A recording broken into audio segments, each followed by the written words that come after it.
Différents,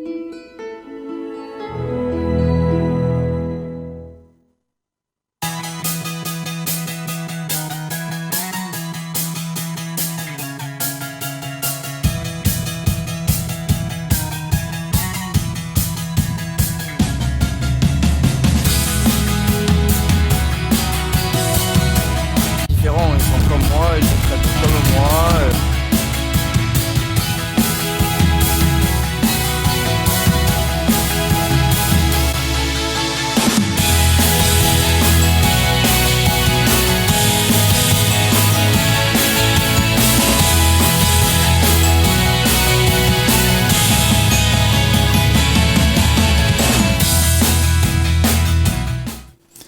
Nous continuons cette deuxième partie pour ceux qui nous rejoignent dans l'émission BELS, Bien-être, les loisirs et la santé. Nous avions donc le docteur Djeloul, diabétologue, endocrinologue du CHU de Belle-Pierre. Nous avions le Twami Adwayananda qui nous a quittés au profit de Oumi Mogne Hamza, notre diététicienne. Bonjour. Qui nous rejoint. Et bien évidemment, nous continuons encore avec Appa Rehana, enseignante en islam, religieuse, et puis le père, le curé Isaïe, qui est de la paroisse de Terre Sainte. Oui. Voilà. Donc dans cette deuxième partie, nous nous proposions, après d'avoir présenté le côté philosophique, le côté éthique du jeûne, de parler concrètement comment on le vit, qu'est-ce qu'on met dans l'assiette. Par exemple, si je parlais du jeûne des chrétiens pendant le carême, à une époque, on disait il ne faut pas manger de viande. On l'a remplacé par la morue. La morue est devenue plus chère. La question était est-ce que ça restait un jeûne efficace dans l'intention de manger plus cher que la morue, plus cher que la viande lorsqu'on a abandonné la viande. Est-ce qu'on doit passer par exemple à la sardine ou au végétarien? En tout cas, Oumi Mogne Hamza, vous aviez beaucoup à cœur cette émission. Expliquez-nous pourquoi. Complètement, parce que du fait de mon métier et de mon expérience, j'ai travaillé un petit moment en éducation thérapeutique à Mayotte autour donc des questions donc des personnes diabétiques. Et donc le jeûne, le Ramadan était une période très particulière, donc de voir ces complications autour de ces pratiques qui sont déconseillées. Il a fallu adapter, accompagner, créer de l'alliance thérapeutique et surtout cette non-prise de conscience ou ce manque de prévention qu'on va voir autour de ces questions qu'on ne maîtrise pas tous. Hein. On est tous dans une phase de vie où on apprend tous les jours.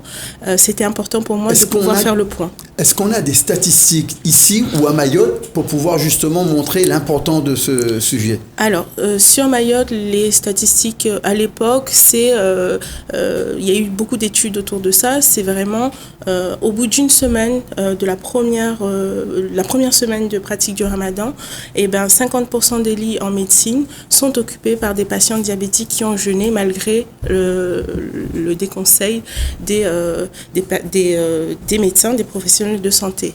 Dans des séances, je me suis retrouvée à animer des séances autour du diabète et du jeûne où un patient me dit « Moi, j'observe le jeûne et ça se passe toujours très bien ». Elle était amputée de 2 jambes. Cette non-prise de conscience... Ce déni parfois. Oui, qui va vraiment très loin.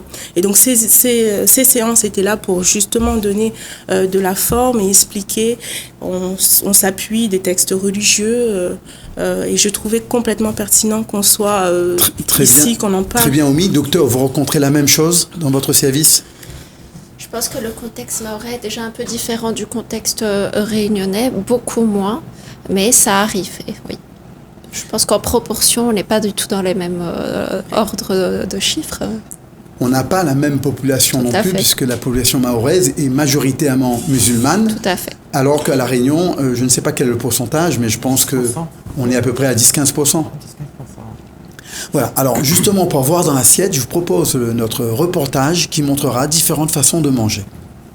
Celle-là, et il est à la mode en ce moment. Le songe pâté avec... Non, c'est pas ton Comme il n'y aura que le bren morom, on ne va pas rajouter de tomates, on ne va pas rajouter de curcuma. Soit nature en bouillon, ou soit avec une sauce de sardines mélangée.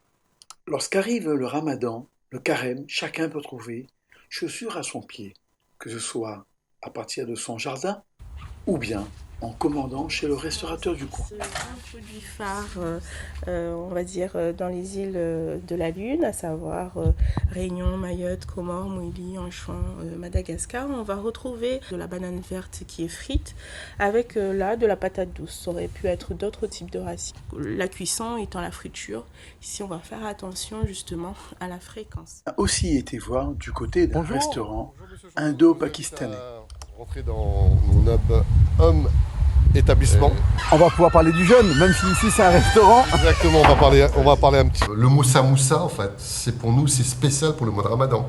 Ou en achetant, ou en fabriquant quand même pas mal de fritures. Mais attention, si on met beaucoup d'huile dedans, les bienfaits du légume sont neutralisés. La façon de les cuisiner va être hyper important et va faire perdre le bénéfice des nutriments qui nous sont apportés. Voilà. Alors, comme je dis, tout excès nuit. Et là en plus, dans la composition, une seule mabawa composerait à peu près l'équivalent de une cuillère à soupe d'huile.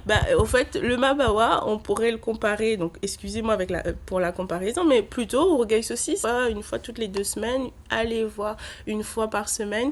On va essayer justement de recommander un maximum des belles portions de légumes et de fruits. Maintenant, si le légume, lui, est à volonté, le fruit sera quand même à limiter. La technique de cuisson, donc on irait plutôt sur de la cuisson à l'eau, ce qu'on appelle bata bata, ou donc en cuisson vapeur, donc qui permet de garder tous les nutriments et qui va permettre de diminuer l'apport en graisse. Et pour nos plats indo-pakistanais, allons voir quel choix possible, en termes de goût parfois, en termes de fréquence de santé, plus souvent. On a ici un plat de butter chicken. C'est quoi le butter chicken? Alors, donc, tout est dit dans la recette. C'est un plat de poulet à l'indienne avec du beurre, fait à base de beurre. Donc, ça donne beaucoup de goût, mais énormément c'est peut-être de un peu saveur. gras. Alors, énormément de saveur, on reviendra dessus. Voilà, en rompant notre jaune, c'est conseillé de rompre avec de l'eau et un date. Et puis, de manger ce que l'on veut après. Mais il va falloir encore faire attention aux quantités. Et donc à savoir que le riz et le grain, c'est à peu près la même chose pour nous les nutritionnistes. Et donc du coup, c'est pas et du riz plus du grain. Et gourmandise, c'est péché. Gourmandise, c'est péché. C'est un péché. Déjà, on fait du mal à notre corps. Le mois de Ramadan, c'est le mois de prière, en fait. Bonjour docteur. Le ramadan, le carême, un mois de prière. Je confesse que le fameux butter chicken est délicieux. Bien évidemment, je ne manquerai pas de suivre vos conseils avec modération, Oumi. Complètement. En fait, voilà, on n'est pas là pour ni se priver, ni objecter. C'est juste de prendre conscience et dire, voilà, il y a des choses qu'on peut amener au corps d'une certaine façon et d'autres d'une autre. Il faut juste en être conscient. Est-ce que dans cette période de jeûne, ça modifie de façon catégorique, au-delà des horaires, votre façon de manger, par exemple? Ça dépend. Alors, comme ça a été dit, c'est sunnah, c'est une tradition prophétique. Le prophète, lui, il rompait le jeûne avec une date. Donc, on va connaître les médecins et la diététicienne va nous parler des bienfaits des dattes, qui est un fruit sec ou des dattes fraîches, avec de l'eau ou de lait. Mais aujourd'hui, comme on est en abondance de plein de choses, on a tendance à écouter Beaucoup tout le de monde. tentations. Alors, on est à La Réunion, alors on aura du chinois, de l'arabe, de l'indien, on aura de tout à table. Et surtout qu'on s'entend tous très bien Très et qu'on bien, va manger donc, les uns chez les voilà. autres. Et on aura tout ça à table. Bon, c'est vrai que dans la tradition ici, c'est plutôt la tradition indienne, donc on aura les fritures, mais beaucoup plus de familles aujourd'hui. On va prendre 1 ou 2 samoussas, on va faire la prière, et après cette prière, 1 heure après, on va vraiment prendre le repas quotidien, c'est-à-dire le riz, curry, grain. À La Réunion, ça se situe à quelle heure, par exemple, lorsqu'on dit? Là, ça va être vers 7 heures, 7 entre 6 heures et 7 heures, donc on rompt le jeûne, avec la date, l'eau ou le lait. On fait la prière, la petite prière du crépuscule, après le coucher du soleil. Et après, avant la grande prière surrégratoire qu'on appelle Tarawih, Soudat, pardon, pas surrégratoire.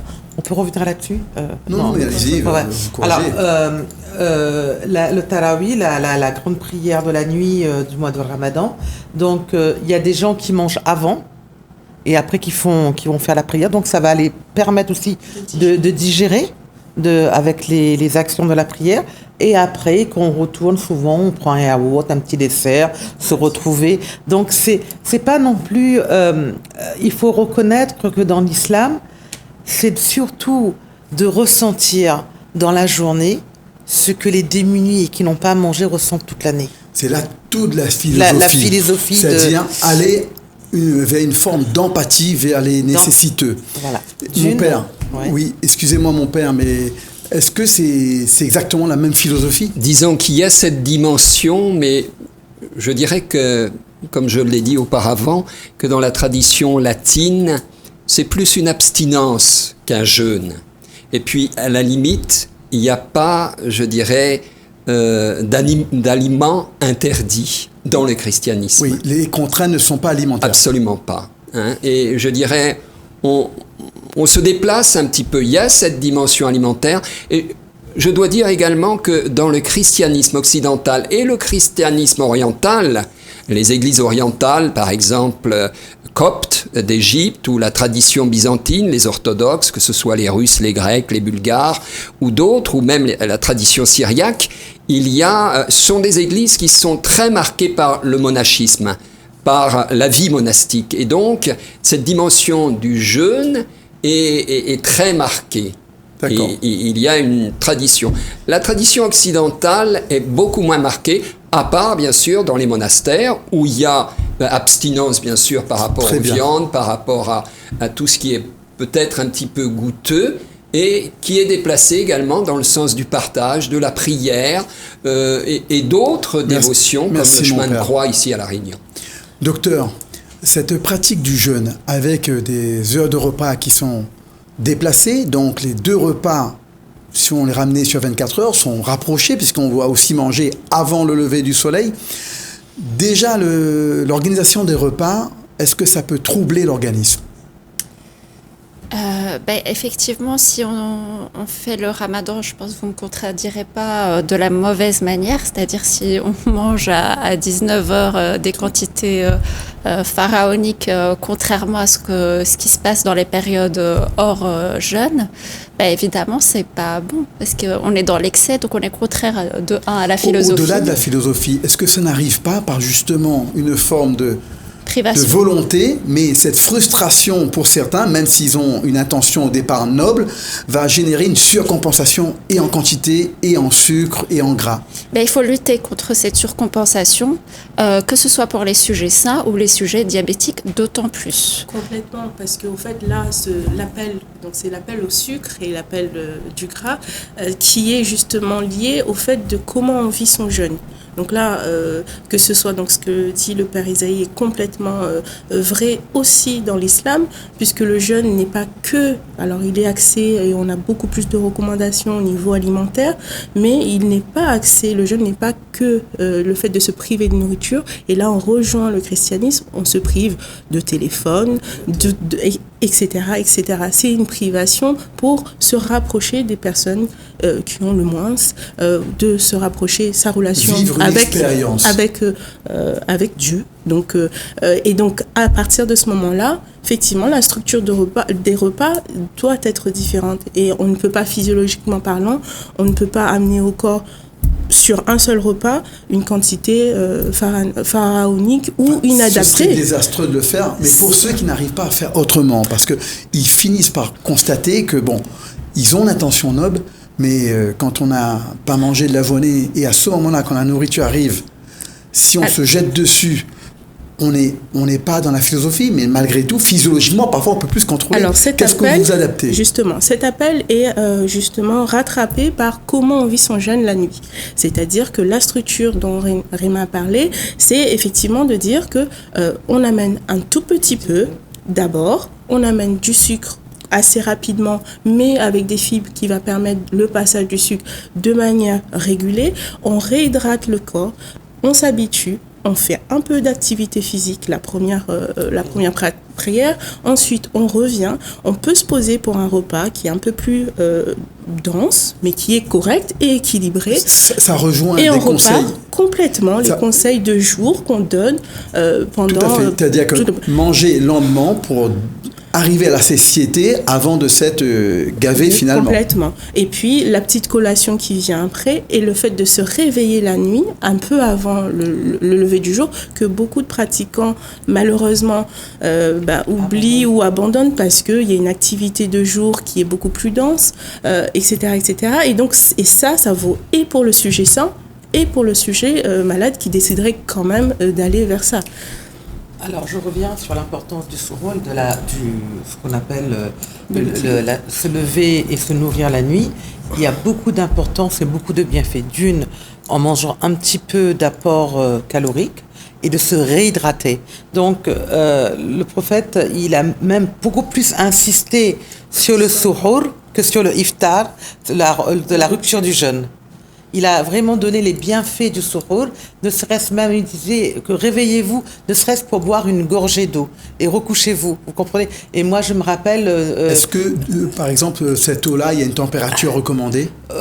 L'eau ambiante. Moi, je me rappelle, nous petits, même mon père et mes parents, ils venaient, bois un peu d'eau, juste une gorgée ou deux, et rendors-toi, parce que en fin de compte, c'est pas le manque de nourriture c'est le manque de sommeil. C'est le manque de sommeil, en fin de compte, parce que on a une journée normale.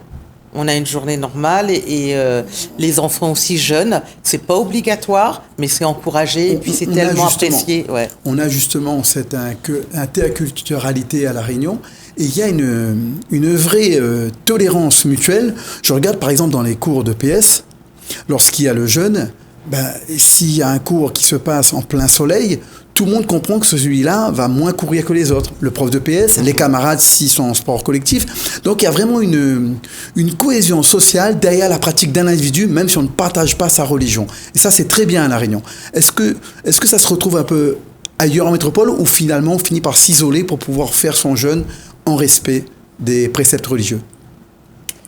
Je pense que là, je ne vais pas parler en tant que médecin, mais je pense que oui, peut-être qu'il y a une certaine ostracisation, certaines gênes de la part de musulmans, peut-être en métropole, de pratiquer leur jeûne en public, c'est vrai. Clairement, c'est très différent. Moi, pendant mes études, j'avais commencé par des études de médecine et au moment du jeûne, il fallait que je demande l'autorisation à pouvoir sortir pour pouvoir rompre. Il me restait encore une demi-heure pour juste rompre 5 minutes. Mais c'est vrai que c'était très mal compris. C'était accepté, alors mais c'était jamais eu ce problème. Et donc, du coup, et c'est bien là où nous, on parle plus de vivre ensemble. On vit tout simplement ensemble. On y est dans ce vivre ensemble, dans cette tolérance mutuelle. Il y a non seulement cette tolérance, cette connaissance. Un créole réunionnais de n'importe quelle religion, il va connaître quand est-ce que c'est les carêmes des chrétiens, quand est-ce que c'est le jeûne des hindous, quand est-ce que c'est le jeûne... On n'a même pas besoin de dire, ils vont pas nous proposer tu veux un café ou tu veux... Parce que non, c'est le ramadan. Voilà, on n'a même pas besoin de le dire, ils vont le connaître. Et c'est ça qui est formidable, c'est le respect de... La connaissance et le respect des religions. Tout à fait. C'est vrai qu'il n'y aura pas cette phrase... Mais tu bois pas d'eau. Voilà.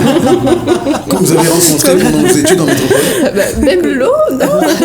Tu l'entends 5 fois par jour. C'est vrai. Et oui, ce retour comme quoi c'est extra fou. Parce que c'est même pas c'est extraordinaire. Pour eux, c'est extra fou. Mais effectivement, oui, on n'a pas cette problématique ici. Et un petit musulman peut se rendre à une fête d'anniversaire d'un copain pendant Ramadan sans pour autant que ça soit un problème ni pour les autres, ni pour lui, ni pour sa famille. Il faut vraiment que cet exemple, à travers cette émission, et bien d'autres qui existent, soit exporté. Et une autre tradition, c'est que vous allez voir à l'heure de Iftar ou une demi-heure avant, les petits plats qui courent de tous les côtés, de toutes les maisons, que ce soit des musulmans, musulmanes, créoles, chinois, tout le monde a les petits plats et c'est vraiment le partage. Le partage qui fait notre unité à La Réunion. Justement, dans cette idée de partage, on a bien compris l'intention de chacun, le respect de chacun, Et dans le respect de soi-même, je voudrais revenir sur ceux et celles qui, par exemple, seraient les femmes enceintes qui portent un bébé, ou les gens qui sont gravement malades, diabète ou d'autres maladies. Quelle est la démarche progressive qui amène ces gens à ne pas faire ce jeûne dramatique au niveau santé pour eux? Alors, bon, d'une part, effectivement, je leur prodigue tous les conseils que je peux prodiguer, mais à un moment donné, je suis limitée. Et c'est dans ces moments-là qu'on fait appel aussi aux autorités religieuses pour leur montrer... Qui vont dans le même sens. Qui vont dans le même sens pour leur montrer que, voilà, bon, vous n'écoutez pas le médecin parce que vous avez décidé d'écarter la science de votre pratique, mais du coup, on se renforce grâce à des autorités religieuses qui portent le même message. Alors déjà, comme beaucoup les médecins vont vous dire, beaucoup de malades n'acceptent pas leur maladie. Et surtout, de ne pas jeûner, ça les culpabilise. Et ça montre aux autres qui sont malades, Qui sont malades, voilà. Et on leur dit que personne ne va le voir, c'est entre Dieu et toi. Surtout cette pratique religieuse-là, spécifique, c'est intime. Et Dieu, il n'a pas... Votre corps, c'est un dépôt, il vous l'a passé. Oui, mais en même temps, j'imagine quelqu'un qui vient régulièrement à la mosquée, un camarade qui le croise et qui le voit avec en train de manger quelque chose en pleine journée du Ramadan. Il a ses bonnes raisons, mais on ne doit pas manger avec culpabilité. Oui, et justement, c'est peut-être là où il y a parfois une mécompréhension. Il y a des préconisations. On a des préconisations, même par exemple, on nous a toujours éduqués comme ça, nous les filles. Par exemple, c'est interdit pour nous de jeûner pendant les menstruations ou après avoir accouché. Bon, si toute la famille jeûne, on va pas aller manger son gros plat de curry à midi quand tout le monde jeûne. C'est par respect, c'est par tolérance. On peut nous se nourrir. Même quelqu'un qui peut jeûner, il peut aller et boire et manger. C'est en cachette. Voilà. Si manger en cachette, c'est en respect de l'autre qui ne mange pas. C'est excellent dans la tolérance.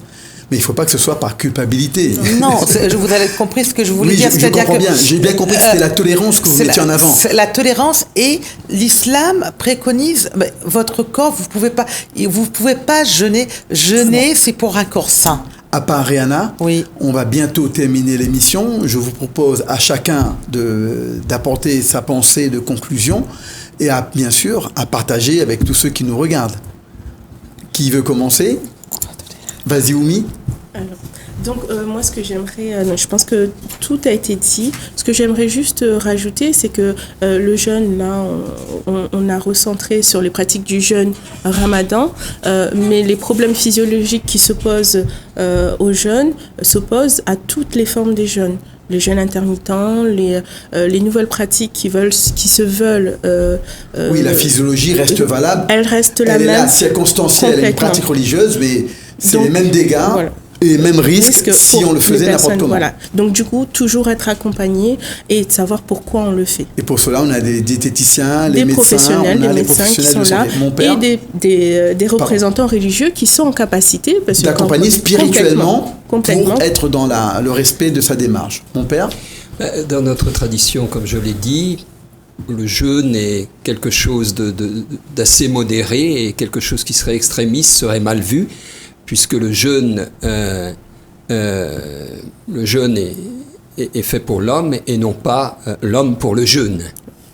C'est-à-dire que, voilà, le jeûne est un moyen de nous disposer à être davantage dans la proximité de Dieu, dans la proximité des autres, et de nous sentir aussi solidaires de tous les hommes, comme ça a été noté par plusieurs, de tous ceux qui ne mangent pas à leur faim chaque jour. Oui, on revient à l'idée, ne regardons pas la lune, plutôt ne regardons pas le doigt qui désigne la lune, mais regardons directement la lune et l'intention. Voilà, et puis une dernière chose, le carême pour nous conduit au triduum pascal, c'est-à-dire au mystère de la passion, de la mort et de la résurrection de Jésus-Christ, parce que c'est là le cœur et le nœud, je dirais, de la foi chrétienne. Le jour de Pâques. Et le jour de la résurrection, exactement.